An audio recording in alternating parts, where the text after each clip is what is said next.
On va à présent voir le rôle des anticorps qui va reposer bien évidemment sur la structure qu'on a précédemment étudiée.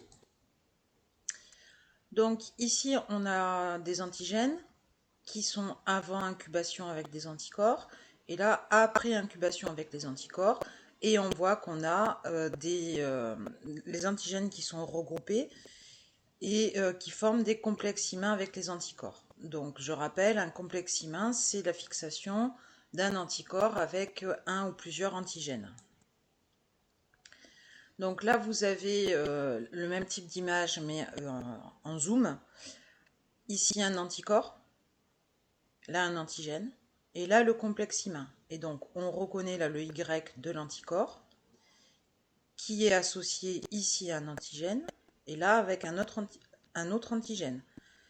Et du coup, cet autre anticorps reconnaît aussi l'antigène. Et donc, on a ici un gros complexe immun lié à l'interaction de plusieurs anticorps de même spécificité avec le même antigène. Alors, quel est le rôle de ces complexes immuns? Ici, on voit que au fur et à mesure de l'augmentation de la concentration des anticorps qu'on va ajouter à une solution contenant du virus, le pourcentage de fixation du virus diminue énormément, ainsi que le pourcentage de cellules infectées. Comme je vous l'ai montré en introduction, l'infection d'une cellule par un virus repose sur la fixation du virus au niveau de la membrane plasmique de la cellule hôte. Et donc, on voit ici que à partir d'une certaine... Enfin, dès qu'on injecte des anticorps, on a une diminution de la fixation du virus et donc des cellules infectées.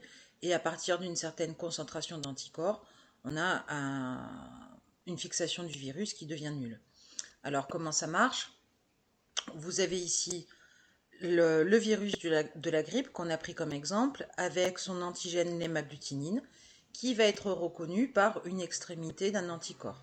Une autre hémagglutinine reconnue par l'extrémité du même anticorps, l'autre extrémité.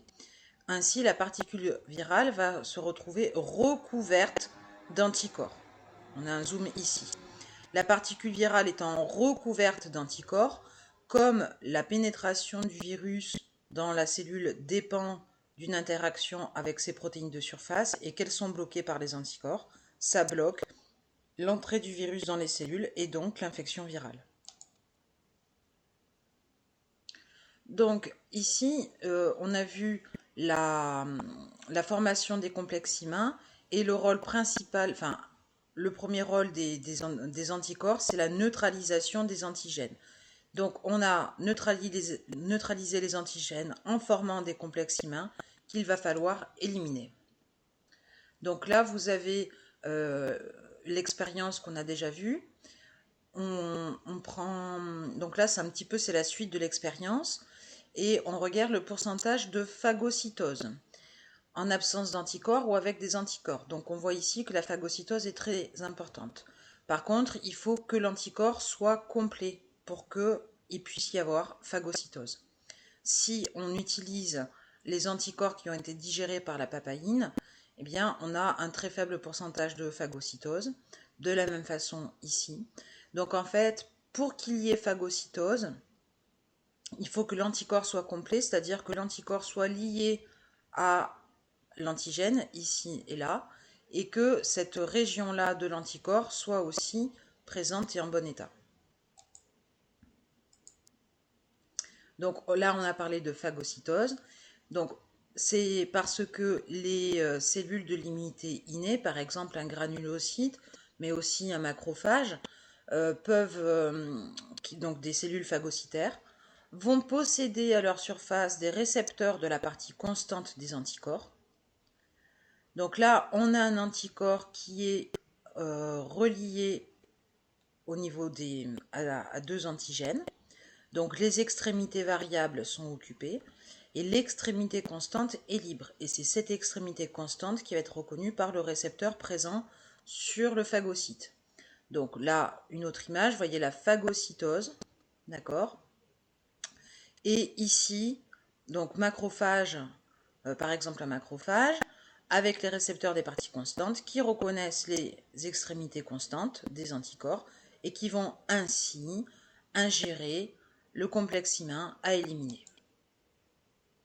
Donc là, vous avez une autre image, puisque là, on était sur un schéma. Là, vous avez une image réelle au microscope électronique à transmission qui vous montre un granulocyte ayant ingéré des complexes IMA. Ici, c'est des anticorps reliés au virus de la grippe.